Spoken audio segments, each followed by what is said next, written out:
Magandang araw po sa ating lahat. So ngayon po ay isang espesyal na araw para sa ating mga kabataan, organisasyon at sa lahat ng patuloy na nagsusulong ng positibong pababago sa ating lipunan. So maligayang pagdating sa Kalampag at Ambag ng Kabataan. Ngayong February 8, 2025, tayo ay magsasama-sama upang bigyang pugay ang mga non-governmental organizations or NGOs na walang sawang naglilingkod sa ating komunidad. So kasabay po nito, ipagdiriwang natin ang World NGO Day, isang pandaigdigang pagkilala sa mahigit 10 milyong NGOs at non-profit organization sa buong mundo. Ang araw na ito ay hindi lang para ipagbunyi ang kanilang mga gawain, kundi upang ipaalala sa lahat kung paano tayo maaaring maging bahagi ng pagbabago. So ngayong araw po ay pag-uusapan natin ang mahalagang papel ng NGO sa ating lipunan at kung paano tayo bilang kabataan ay maaaring makilahok sa kanilang mga adhikain. So I'm very excited for today's episode kasi makakasama natin ngayon si Dr. Ara Parong. Pero bago muna ang lahat, kamustahin naman natin ang ating mga kasama for today. So simulan po natin sa bago nating kasama si RJ. So RJ, kamusta ka ngayong araw? Magandang hapon sa inyong lahat. Good afternoon, Doktora. Good afternoon to everyone that is watching us right now from Kalambag FB page or whatever we are streaming right now. Is it to speak English? I'm not really fluent in Tagalog kasi. Okay. What I'm feeling right now is very much happy. I am very excited because this topic is to me. I myself have been an advocate of volunteer in NGO, and I am very much excited to ask questions and to be immersed with different people with this topic. And for you, I'm very much excited to know you and hear more about Nora or with thoughts, views on this topic. Very excited. Okay, so thank you naman RJ. So sana makakapamin sa next mga episodes. Pero si Kuya Akim? Kamusta ka, Kuya Akim?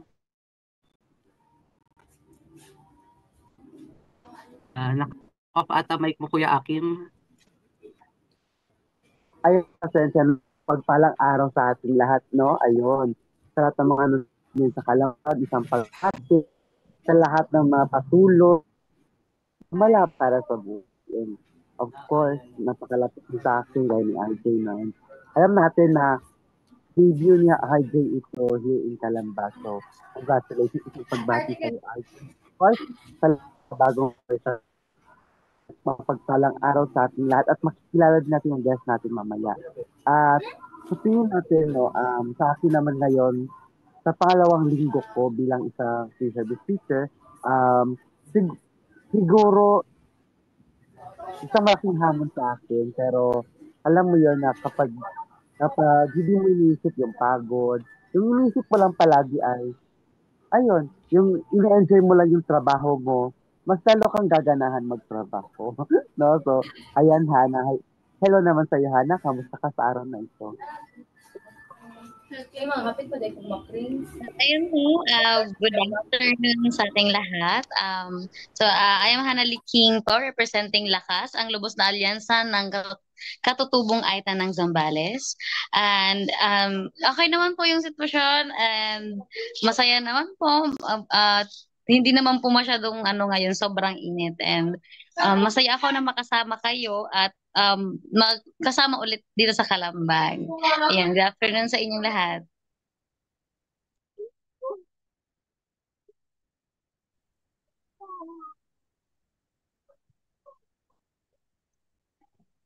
Ayan. Sige, back to you, Levin. Okay, so ayun si Ate Hana. So nakahabol naman si Ate Hana. Okay ka po? How are you, Ate Hana, for today? Okay na po ba yung mic niyo? Okay naman ako. Si Daisy, parang napansin ko si Daisy nakahabol rin. Hi Daisy, kamusta ka?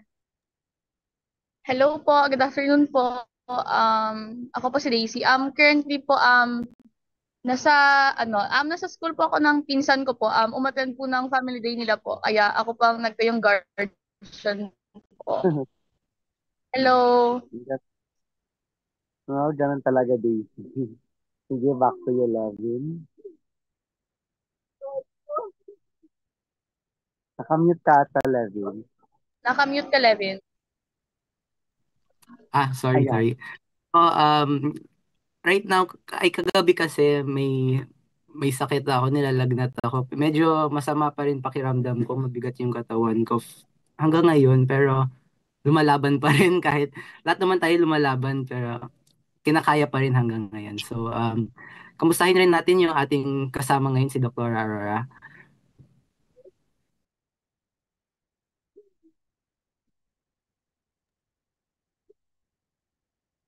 Magandang hapon sa inyong lahat. Ah, ako naman ay okay. Ako ay nandito ngayon sa Bayumbong, Nueva Vizcaya, bali nasa Region 2, Cagayan Valley. At napakalamig dito kasi Ah, napapaligiran kami ng mga mountains. Pero masaya ako oo. na nandito ako ngayon upang makasama ang mga kabataan na talagang nagtsatsagang paabot sa mga ibang kabataan ang iba't ibang issues. Kalambag, sana nakikinig o kaya nanonood sa ating video ng Kalambag ngayon ang mga kabataan sa iba't ibang lugar dito sa bansa natin. Oh, Miss, Doc, aw po, actually, ba yung buong Nueva Vizcaya, no, siguro, palapit-lapit lang din yung ko, yung hometown ng dad ko, sa Bambang. Di ko Ay, masyado oo, malapit. Ano lang, Bambang. next Tapos, town. Hmm. ah, tapos, currently, nasa Bambang siya, pero yung talagang niya talaga, yung parang baluarte ng family niya is sa Kasibo. Ay, masaya doon. Mountain yan, no? Pero may isang Ah, problema sa Kasibu. Merong mining na inaayawan ng mga ah, katutubo na nandun dahil ngayon, um, merong ng mine wastes dahil ah, open pit mining. Kaya oo. nakakaapekto sa kalusugan ng mga mamamayan. In fact, isa yan sa issue na talagang tinalakay ng Task Force Detainees of the Philippines. Yung Task Force Detainees of the Philippines ay isang NGO, pero siya ay mission partner ng Association of Major Religious Superiors. Nakasama ko dyan sila chat, no? So, Ah, yun, may problema dahil may 50 years na naman na pwedeng magmimina. Ngayon, grabe, di ba? Pagka nagmimina, tapos nasisira ang kapaligiran, tapos ngayon nagkakaroon tayo ng mga grabeng bagyo, di nakakasira lalo sa kapaligiran natin na mahalaga para sa ating mas maganda sanang kabuhayan at saka lipunan dito sa ating bansa. no, wow, thank you naman po, Doc. Kasi way back, 2008, no, diyan ako tumira sa Bambang din. Kumbaga, Bambang Kasibo, parang gano'n lang yung ruta ko dati.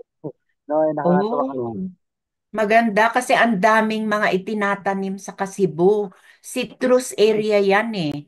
Pero yun nga, hindi nagkakaroon ng pagkakataon yung mga ilang tao na mas mapalago ang kanilang mga halaman dahil nasisira yung bundok doon sa Kasibu ngayon. Also din po, Miss Au, yung geographical area nila, parang medyo something like napakahirap ibaba yung product.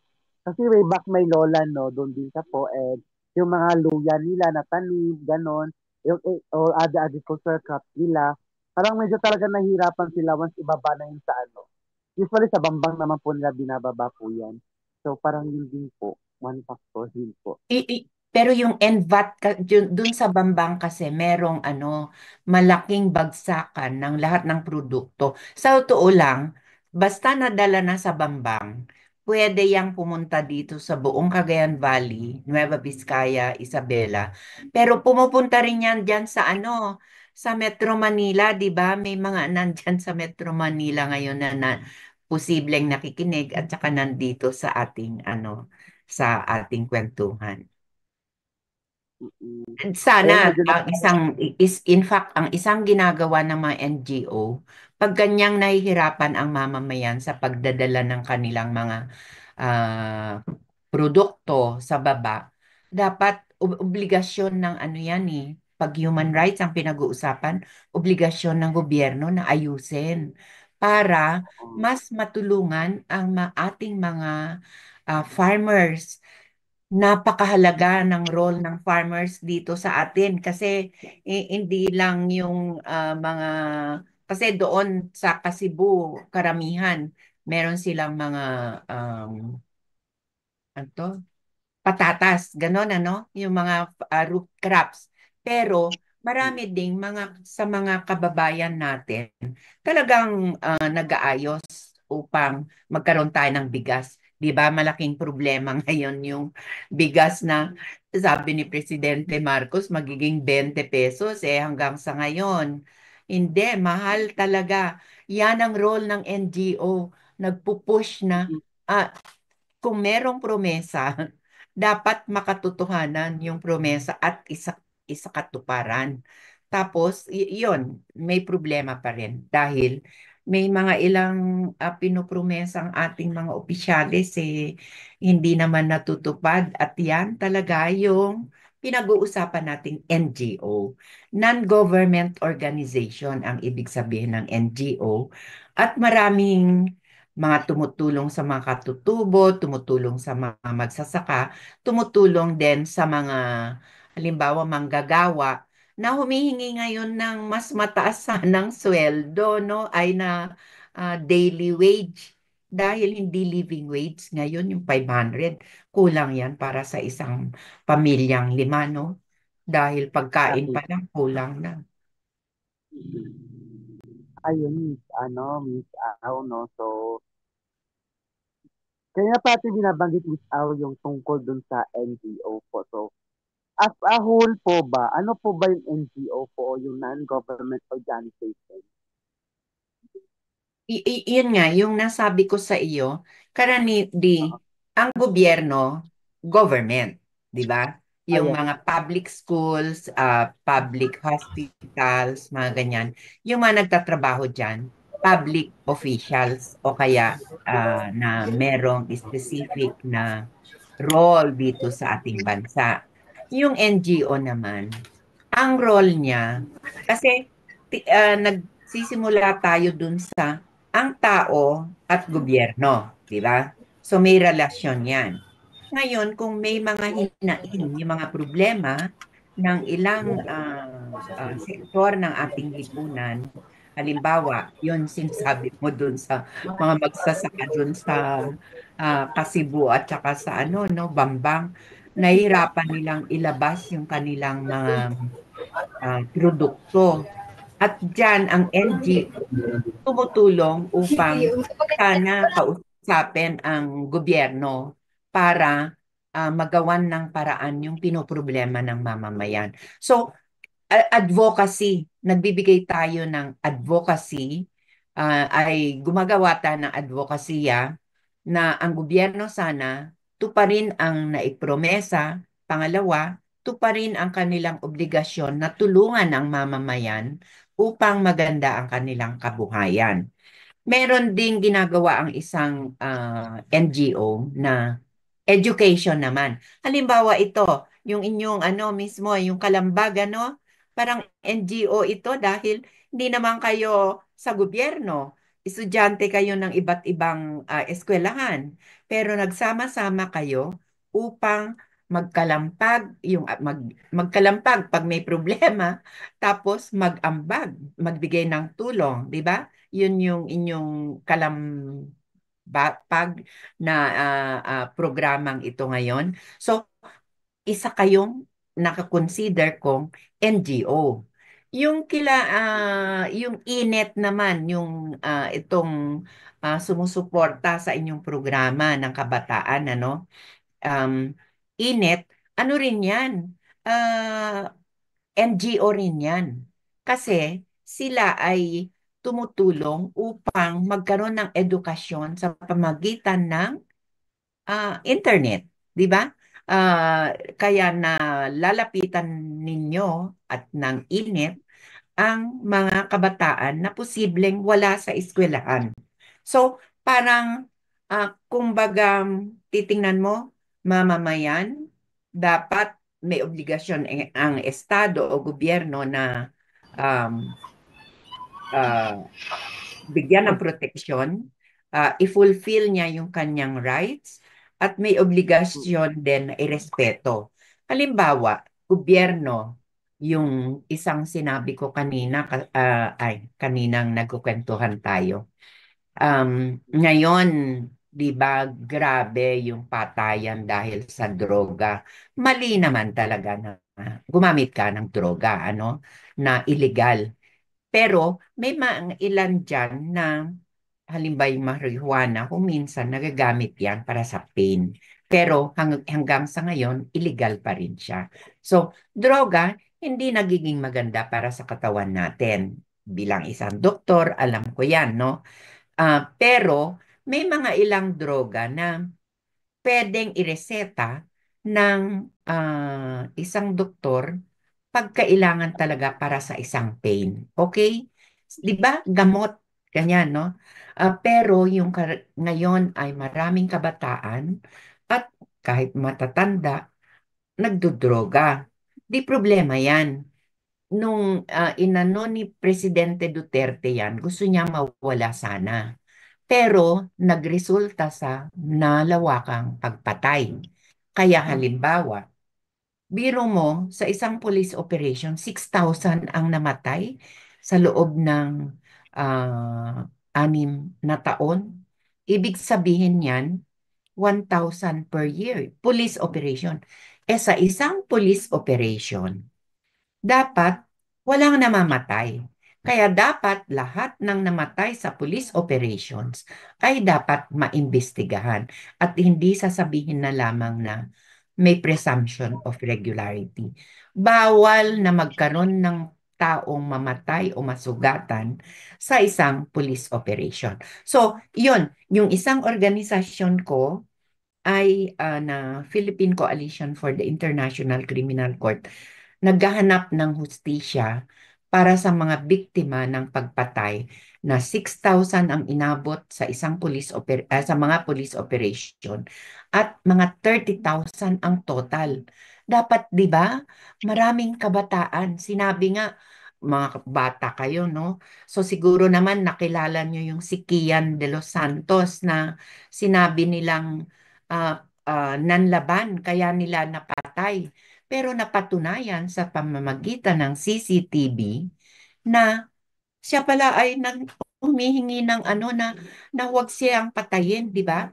So, kailangan makonvict yun. So, doon sa 30,000, iilan pa lamang ang talagang nabigyan ng hustisya. Si Kian, yung dalawang teenager, si Kulot at saka si De Guzman, tapos yung mag-ama.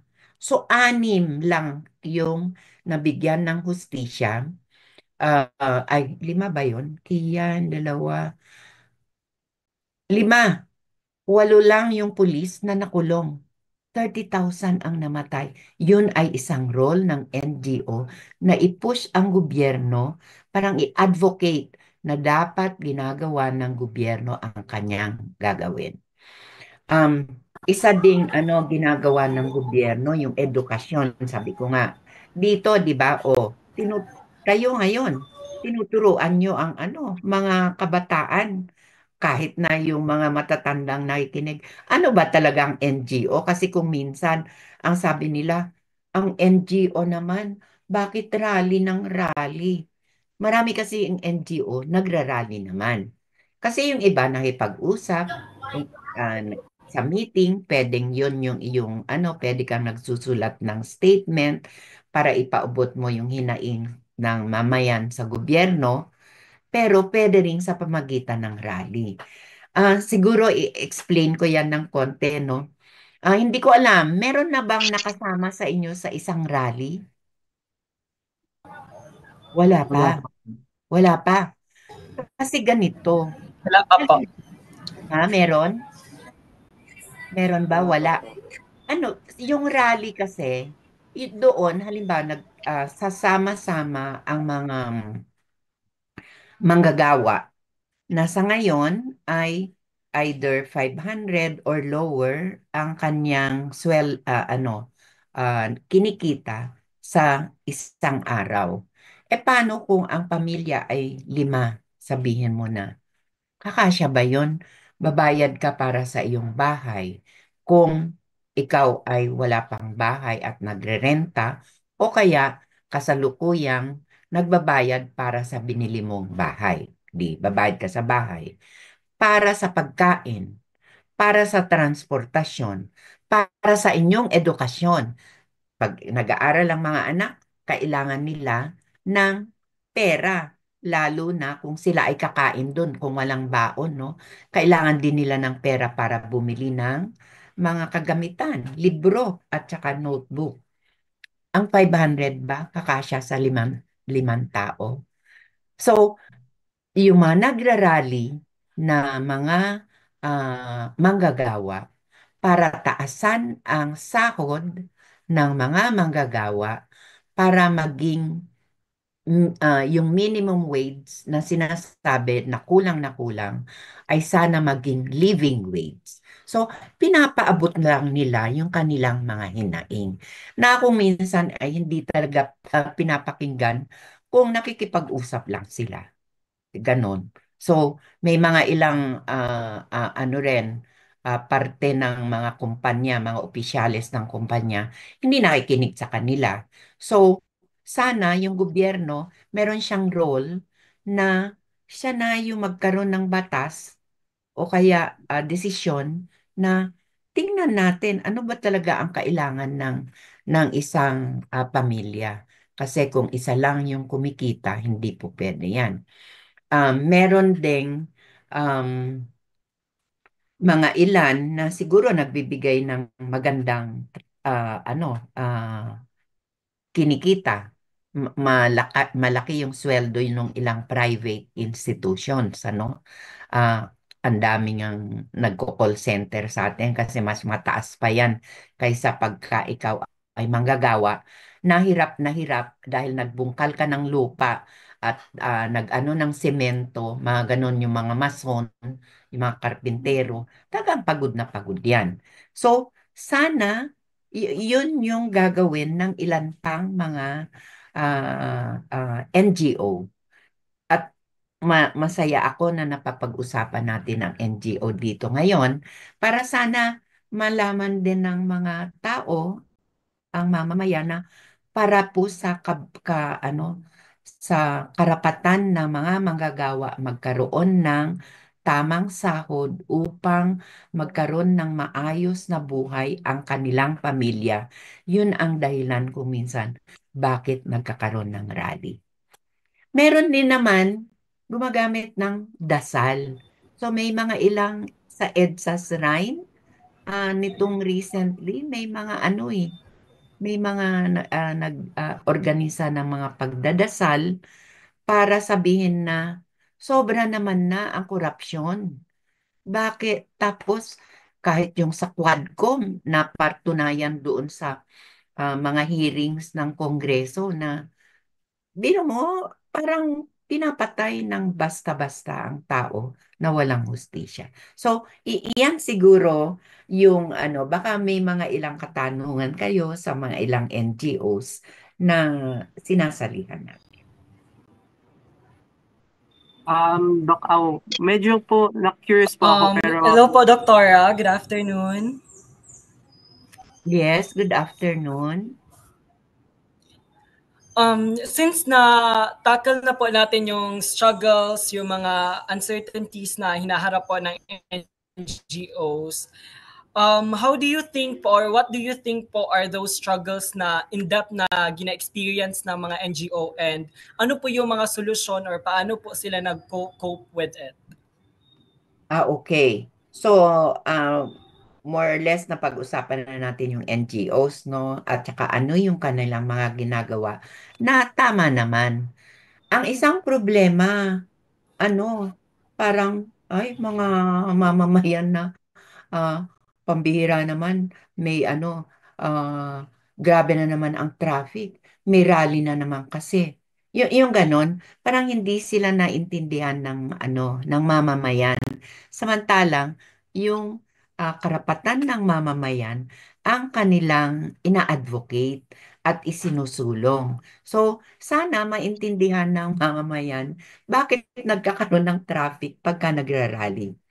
Pangalawa, meron ding ano, sa totoo lang mababa rin ang sahod ng mga nasa NGO, sa totoo lang ano. Kaya parang pareho yung nararamdaman nila doon sa mga ilang mga gawa. Although may mga ilang NGO rin na maganda yung pasahod sa kanila. Pero kagaya ng mga ilang mga gawa, may mga NGO workers din na hirap dahil mababa ang sahod. Yung pangatlo, una yung hindi sila naintindihan, pangalawa yung sahod. Pangatlo, ano, alam mo ang NGO nagtatrabaho kahit Sabado, Linggo dahil kung may kailangan na gawin, hindi yun parang magsasabi na, hindi ako pwede. Parang kagaya ni Chat, o nandito kasama natin ngayon, di ba, karaniwan, Sabado, Linggo, bakasyon na sana. Pero nagtatrabaho pa rin. So, may mga ganyang kahirapan ang mga NGOs. Kaya, sana maintindihan ng ating mga kababayan. Isang problema din, naku, nire-red tag yung sinasabi na ay naku, komunista yan. Kaya huwag niyong pakinggan. Ganon yung sinasabi ng ano ng mga militar. Kung minsan mismong government officials natin, nire-red tag sila yung sasabihin, komunista yan na para lang sa sarili ang gusto. Ay nako, gusto lang na sila yung ano na maging nasa gobyerno, kaya sila nagrarally o kaya nandyan sila sa NGO, nire-red tag sa halip na suportahan o kaya pakinggan. Ang isang maganda dyan, di nag-complain ang ano, ang halimbawa, kilala ba niyo sa Atong Arroyo? Si Atong Arroyo na Yes ano po. ba? Oo, Yes po. kilala He's a niyo? Oo, journalist. journalist yan, di ba? Kahit mga journalist, nagkakaroon sila ng mga problema. Ni-red tag din yan si ano, si Atom Arroyo. Nagkaso siya sa korte kasi syempre naapektuhan siya, naapektuhan pati yung karir niya, di ba? Tsaka takot siya. Baka dahil sa nire-red tag siya, sinasabing komunista siya, baka mamaya papatayin na lang siya bigla. Dahil may mga okasyon na yung mga nire-red tag nila, pinapatay na lang bigla o kaya inaaresto. So, si Atom nag-file ng case at nag-complain siya na hindi naman, wala namang batayan, nire-red tag ako. Ako'y natatakot, baka patayin na lang ako. Kaya siya ay nanalo. Siya ang unang na red tag na nanalo sa kaso sa korte. Kaya bibigyan siya ng 2 million dahil bilang ano, ah, batayan ng pagkakamali na ginawa nung nagre-red tag sa kanya. Hindi ko alam kung naibigay na sa kanya, pero malaking bagay yon na sana malaman ng mga tao at saka ng gobyerno na ang NGOs o kaya yung mga journalist na nagsasabi lamang ng katotohanan at nagsasabi na dapat eto sana, eto nagbibigay ng mga rekomendasyon batay sa kanilang interview sa mga NGO, ay sana mas napapakinggan ngayon. So, yan yung mga ilan. In fact, may mga ilan talagang napatay. Sino yung taga Mindanao dito? Taga Kidapawan, ano? hindi ko alam kung ang isang pinatay hindi na doktor at saka red tag na doktor. May isang doktor na nire-red tag doon sa sa Mindanao dahil pumupunta siya sa mga baryos, no? At meron ding isang municipal health officer, kung tama yung pagkakaalala ko, hindi ko maalala yung pangalan no? Na recently ay pinatay, pero municipal health officer siya dahil talagang ginagawa niya yung pagsisilbi sa mamamayan. Hindi siya namimili kasi isang doktor, kasi ako halimbawa, isa akong doktor. Nung panahon ng martial law, na aresto ako. Ang sabi nila, may pasyente daw ako sa aking clinic at siya ay walang pera. Pero ginamot ko. Binigyan ko pa ginamot ko na libre. Binigyan ko pa siya ng gamot na libre din. Kasi nagsabi siya, wala siyang pera. Yang taong yan ay nagsabi ng mga simptomas ng malaria. Eh, ano pala yan? Asset ng militar at pinapunta nila sa klinik ko. So, kwento niya yung kung ano yung ginawa. Eh sabi ko, hindi ko po tinatanong kung siya ay NPA, kung siya ay sundalo. In fact, noon nakulong ako for 1.5 years nung panahon ng martial law, nanggagamot din ako nung mga anak nung sundalo dahil inilalapit nung nanay, So, yung pag-recognize sana ng gobyerno ah, na ang mga doktor ay hindi namimili at kung meron man silang nagagamot na militar o kaya NPA, yan ay dahil sa tungkulin nila. So, yun yung ginagawa rin ng NGO na pinapaabot na eto po kasi yung katotohanan na ang Hippocratic Oath ng doktor ay hindi po pwedeng mamili regardless of religion, regardless of class, regardless of political affiliation, gagamutin mo yan. So yun yung mga Doctora, Um, Doctora, I'd like to add another question po. Ay, okay. Sige. Now that napag-usapan na po natin yung mga struggles and sacrifices ng mga NGOs, so I think as we are celebrating the World NGO Day, paano nyo po maibabahagi nyo po ba kung paano nagsimula ang World NGO Day at paano pa nito napapaigting ang kanilang layunin na despite all the struggles, despite what you have said, the problems that they've encountered, paano po nila mas napapatibay yung kanilang layunin na tumulong sa mga tao? Okay, sige.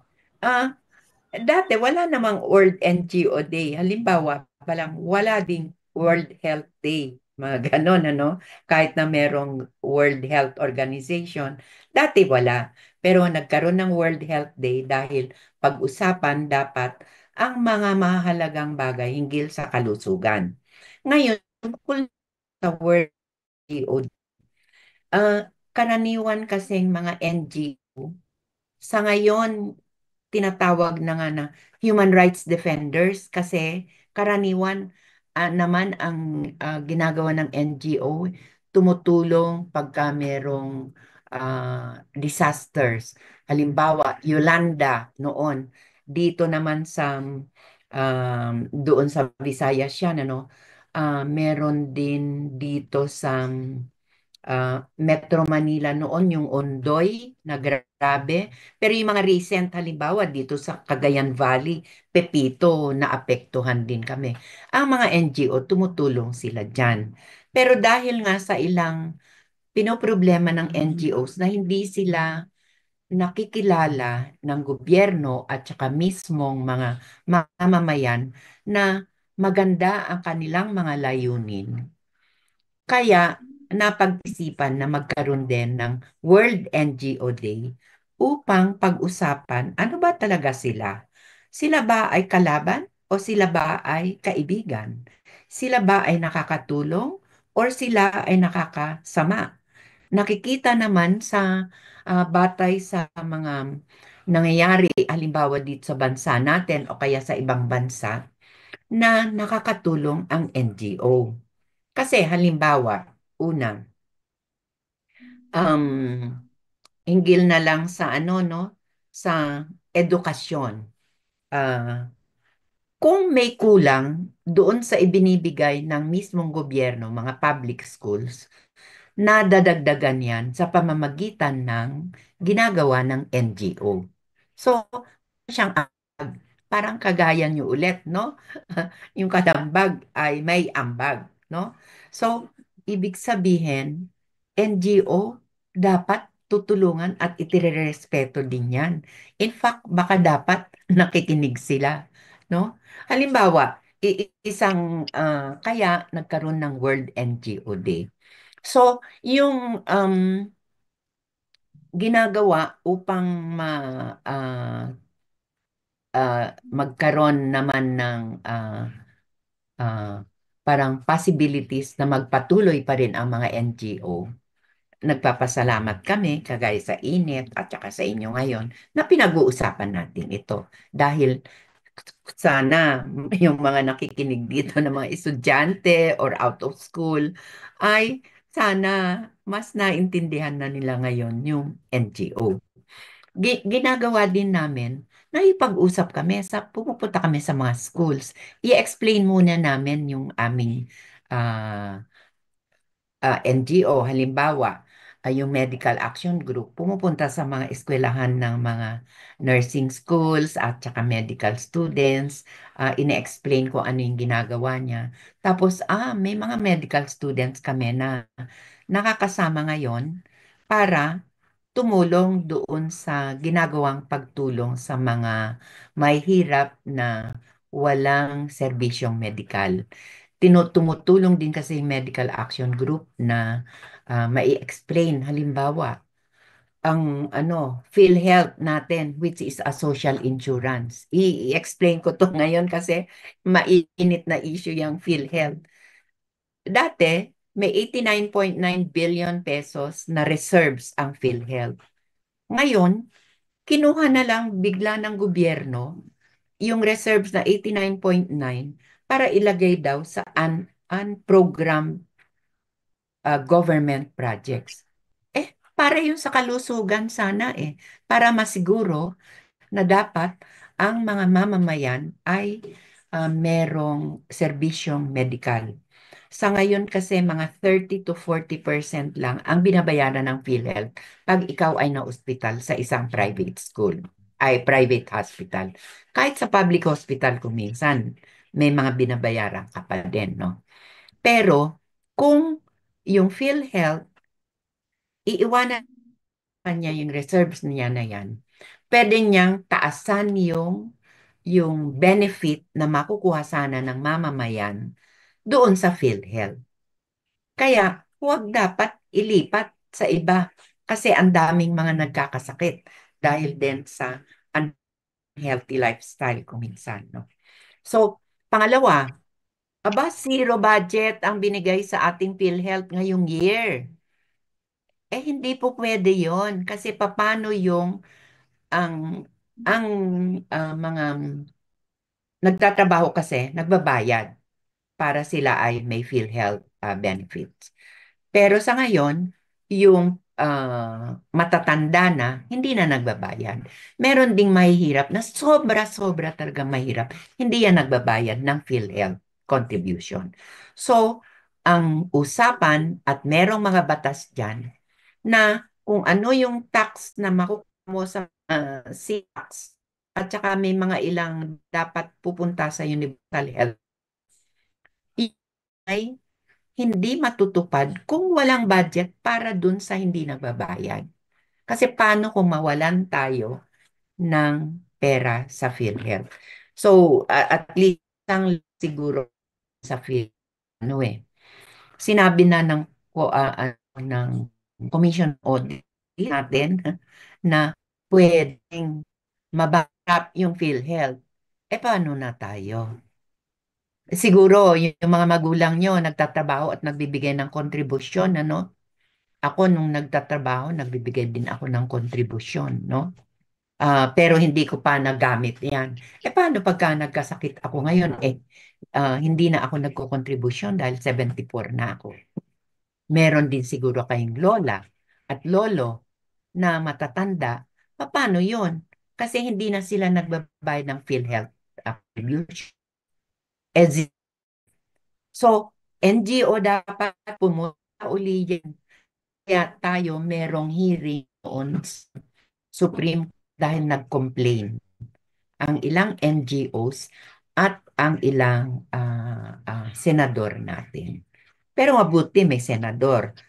Pero paano kung walang nag-complain din ng mga ilang NGOs na nagpo-push na dapat kumilos ang ating gobyerno para dito. So, parang sabi ng DOH, okay lang, walang budget, zero budget para sa PhilHealth.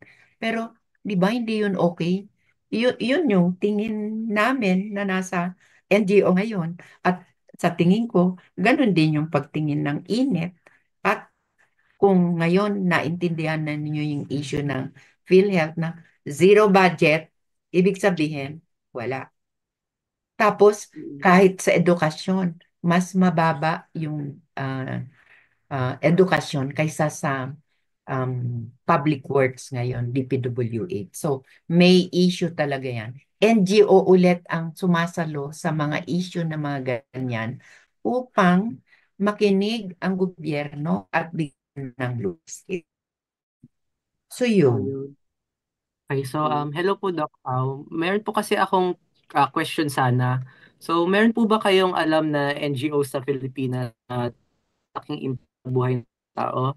Medyo curious po ako kung ano ang mga proyekto nila na at paano po sila nakakatulong para sa edukasyon po at sa kalusugan, kalikasan at karapatan ng pantao. Kasi meron po ba kayong alam na mga programa na kilala po at talaga pong nakakago ng isang komunidad po? Okay. Yung Medical Action Group siguro yung babanggitin ko, nung Yolanda, pumunta sila doon kahit na nung panahon na katatapos-tapos lang ng bagyo. Nagkaroon sila ng food at saka clothes contributions galing sa mga miyembro, no? Isang NGO yung Medical Action Group. Pumunta sila doon. Tapos ng pagtulong para doon sa mga mamamayan na nawalan ng bahay. So, ibig sabihin, nagkaroon ng healthcare para doon sa mamamayan, doon sa naapektuhan ng Yolanda, doon sa Visayas, Tacloban, at saka iba pang lugar na near Tacloban. At nakatulong sila at a time na hindi kaya ng Department of Health yung pangailangan ng mamamayan doon noon. So yun yung isa. Nagbigay din sila ng psychosocial assistance upang at least makatulong na mapangibabawan yung matinding problema ng mga mamayan na apektuhan ng Yolanda noon. Ang isa rin, alam ko malamang sila, kasi ang Task Force Detainees of the Philippines na mission partner ng Association of Major Religious Superiors, kung saan nandun kasi noon sa chat, na nga yung yung saan ka noon, pero nasa AMR experience si chat noon. So, Association of Major Religious Superiors. Ano yan? Meron silang ginawang pagkilos kasama ng iba't ibang organisasyon upang magkaroon ng batas laban sa torture.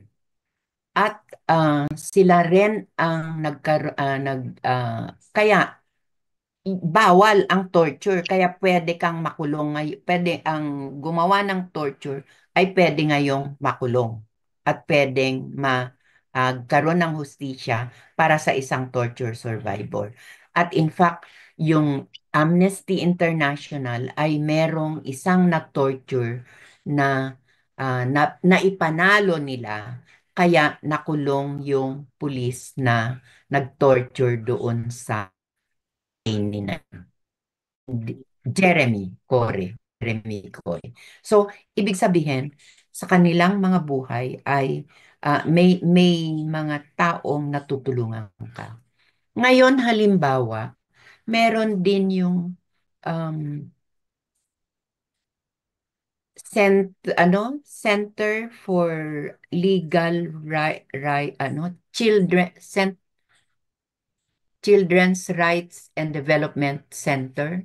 Tumutulong sila sa mga kabataan at kasama din ang na naapektuhan doon sa war on drugs. Either sila ay ikinulong o kaya sila ay samantalang hindi dapat pagkakulong ang gagawin mo dyan.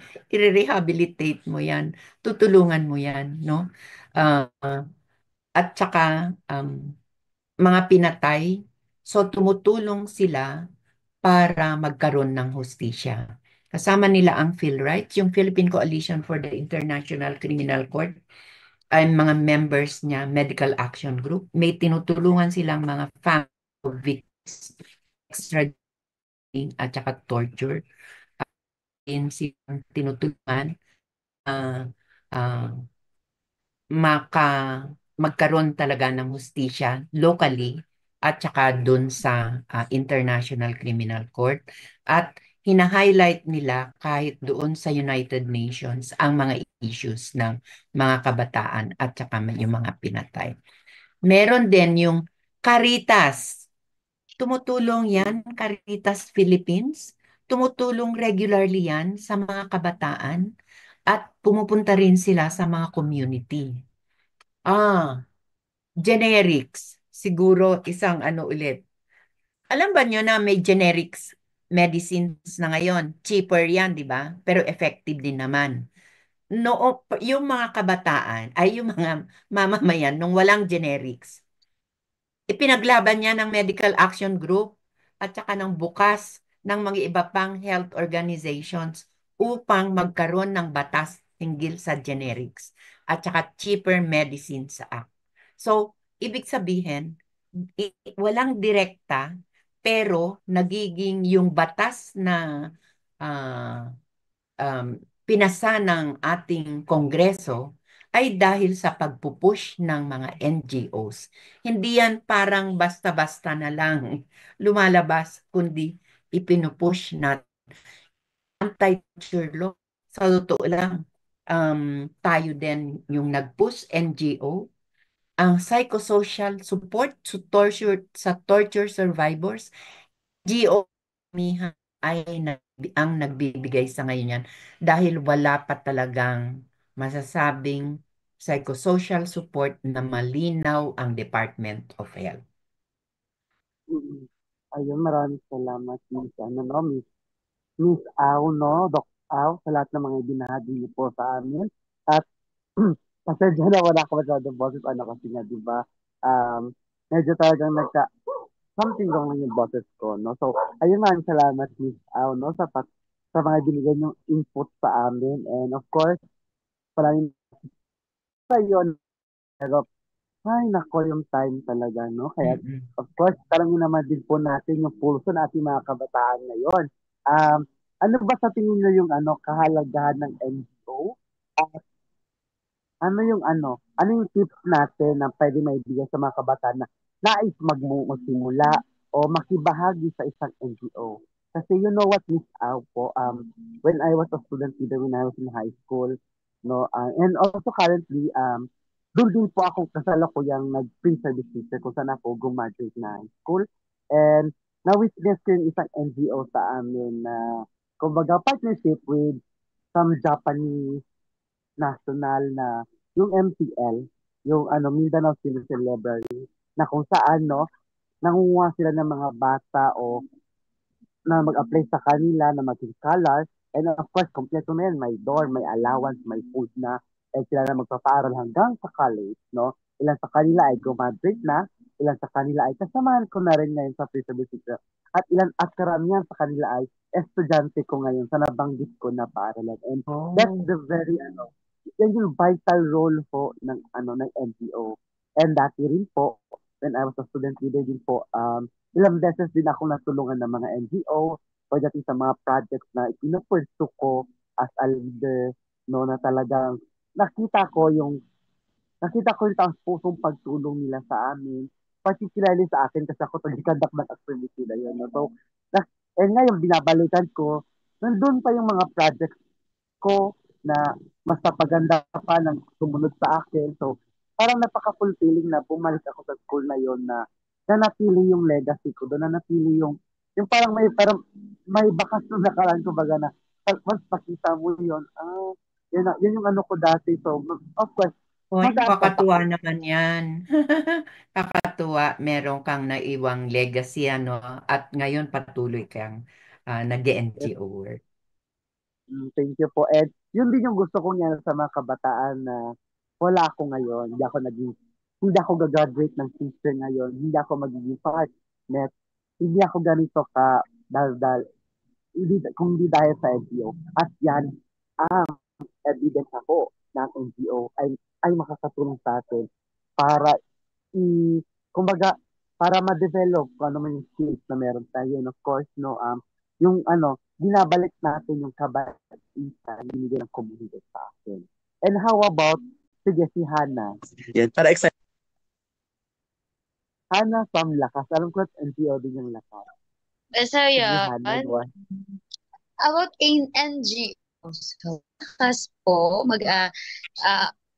konting about lang. So, ang Lakas ay binubuo rin po ng mga NGO ng katutubo, which is yun na po yung pinaka-name ng school, which is ang Lubos na Alyansa ng Katutubong ay ng Zambales. And ang Lakas rin po ay na nagsusulong ng para yung mga kabataan, lalo na sa aming mga katutubong AITA, ay mas makapag-step forward pa po. And ayun nga po, and karamihan po talaga para sa Lakas ay lahat po is AITA. And meron may mga mix naman po na tinatawag is yung may mga lahi, may ibang tinatawag na po kasi sa aming kultura na nalahian na po ng ibang culture, mga ganun po. So ayun nga po, pagdating naman po sa NGO, isa po ang Lakas para sa mga katutubo, and isa rin po sa naging NGO na sinasalihan ko is itong Kalambag, which is yung advocate na para isulong yung makapagsalita kami mga kabataan para sa aming mga karapatan. At sabi namin yung mga hinaing at yung mga saloobin namin bilang isang kabataan. And yun po, isa na malaking tulong po rin po talagang NGO, lalo na sa akin, dahil bilang ate rin po nung ako nag-aaral sa Lakas, to represent din po Lakas, isa ang NGO sa nagturo sa akin na kabataan ka, hindi ka lang dapat kabataan lang. Dapat kabataan ka, may magagawa ka. Ayun po, isa rin po yun sa mga natutunan ko bilang isang parte ng NGO rin po. And so, ikaw, Levin, ikaw naman. Ikaw naman. Congrats. Back to you, Levin. Hello. Actually may question pa po sana kasi ako. So kasi alam naman po natin na ang henerasyon po kasi namin puno ng sigla, enerhiya at inobasyon po. So tanong ko lang po kasi sana, parang kasi na-mention niyo na rin po yung mga NGOs dito sa Pilipinas. So additional na lang po ito doon. So paano po maaaring maging bahagi ang isang kabataan tulad ko po na sa simpleng gawain na maaring gawin po ng isang estudyante o kabataan na may limitadong oras o resources upang makatulong po sa isang NGO po. Kasi alam naman po natin may mga manunood po, baka gusto po nila malaman kung paano sila pwedeng makibahagi po sa mga ganitong organisasyon po. Sige, magbigay ako ng example. Ako ba o kayo yung magbibigay? Maaari po ba kayong magbigay ng mga sige. example? alam mo, merong Right for Rights, parang yung Amnesty International dito sa Pilipinas, online lang, parang dun sa website nila, Right for Rights. Tapos, parang susulat ka lang sa mismong biktima na nakakulong halimbawa, na wala namang kasalanan, susulat ka lang to encourage the person. So, right lang. Pwede rin na sumulat ka doon sa gobyerno na bakit siya na-torture siya, dapat magkaroon ng hustisya sa kanya. So, writing for rights ay pwede. At kita mo, isang pinakamadali, alam mo ba, yung kaklase rin nyo, kung minsan may mga ilan dyan, may mga ilang talagang grabing problema, yung mismong pagtulong lang doon ay kahit ikaw as individual, makakatulong na yun eh. Yung mapakinggan ano yung problema niya, baka pwedeng maturuan, paano kaya ito mariresolba ang problema niya. Mga ganon, simpleng kindness everyday in our lives, pwede yon. So anyway, yung Amnesty International, pwede rin yung i-search sa online para baka pwede kayo mag-write for rights. Ayan, thank you so much po, Miss Au po, no? Ay, salamat po, Miss Au, sa inyong inputs po na binigay sa amin. And of course, tanongin naman po natin si RJ, ano nga ba sa'yo yung bakit nga ba mahalaga yung NGO para sa'yo? And of course, ano yung payo mo sa kapwa nating kabataan na gusto makibahagi sa mga NGO?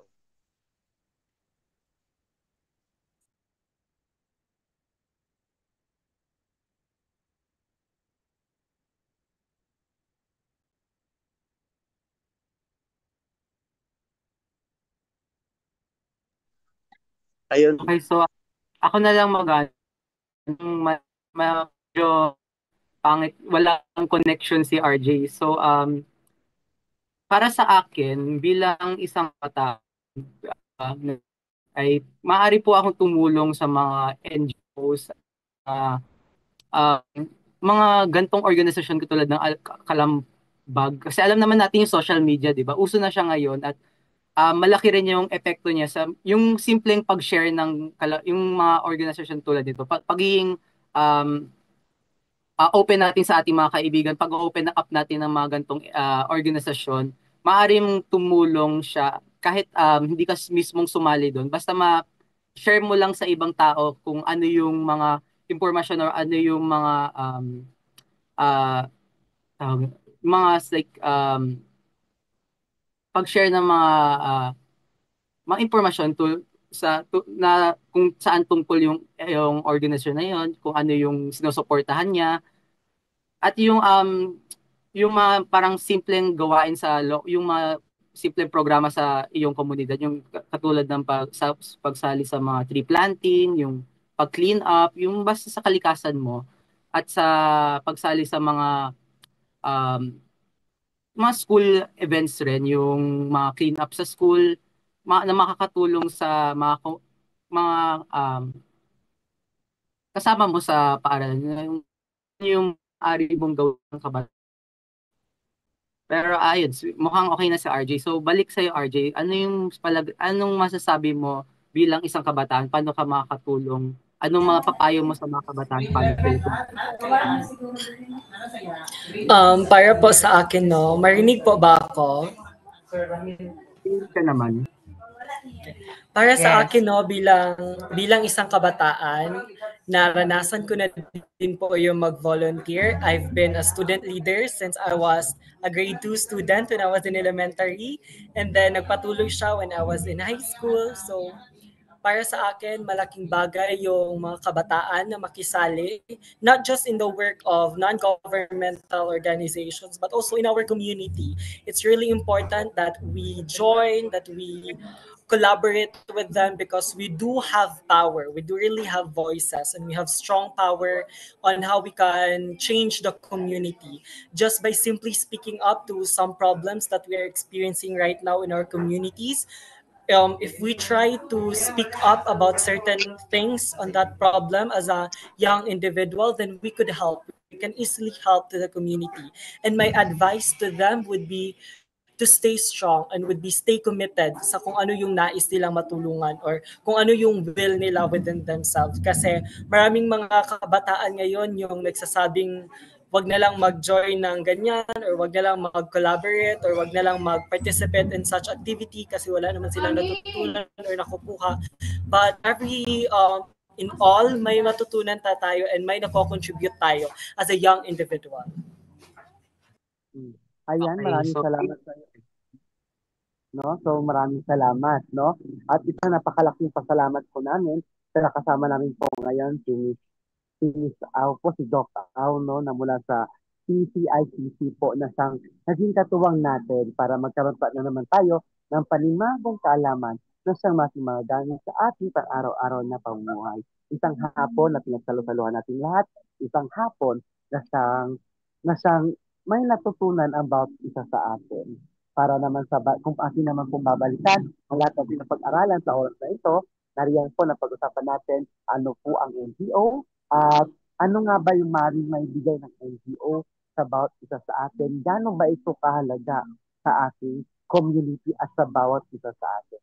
Ayan, at kung gusto niyo pong balikan ang episode na ito, nariyan po no, ang Kalambag Official Facebook page para inyong panoorin. At ang Kalambag po ay lagi napapanood po yan, every Saturday po yan, 1 to 2 p.m. din po. At para magkaroon tayo po ng adult learning po, adult and basic learning na walang tinatanaw na edad pagdating sa pag-aaral ng kung ano man, no? Ano man talakayan yan, no? Lahat tayo ay tayo dito sa Senior City. Mapapanood po yan sa mamaya po yan. Kada Sabado po yan. 7 to 8 p.m. po at para magkaroon tayo ng isang inklusibong lipunan, nariyan din po ang inclination o English na. Mapapanood po yan every Wednesday po yan, 3 to 4 p.m. po na kung saan tinatalakay dito ang pagkakaroon ng isang inklusibong lipunan na isang nararapat na makamtan ng bawat isa sa atin. Ayan, no, para sa panghuli po, tawagan natin si Miss Au po, baka may gusto po sa idagdag na sabihin, i-shout out, o may final words pa po siya. Take it away, Miss Au. Okay. Maraming salamat sa pag-imbita dito sa akin dito sa Kalambag. At sana ay mas ngayon naintindihan na natin na marami naman pong naitutulong ang NGO. At sana kung kaya natin at may oras tayo, sumama sa mga ilang gawain ng NGO. Mula sa pagiging isang mabait na kaibigan, iyon, o kaya talagang pagpunta doon sa Kongreso para mas magkaroon ng mga batas na mas makakatulong din sa ating bansa. Tama nga na dapat talagang ang lipunan natin ay para sa lahat at lahat ng tao sa atin ay may karapatan na dapat na rerespeto at natutupad. Maraming salamat sa inyong lahat na nakinig at sa mga nag-imbita sa akin. So, sa susunod, sa ulitin ha? Okay. Magandang hapon po. Ayan, maraming salamat, Miss Au. Mula Luzon, Visayas, Mindanao, sa mang sulok ng mundo, kung kayo may nanonood ng Kalambag ngayon, isang napakagandang tanghali sa ating lahat. No? Muli po, ako po ang inyong lingkod, ako po ang Kuya Akim, kasama si Hana, RJ, at Levi, kaway-kaway naman tayo dyan. At ang napakaganda natin guest sa araw na ito, walang iba kundi si Miss Au o si Doc Au. Ito po ang Kalambag. See you next week and God bless us all. Bye.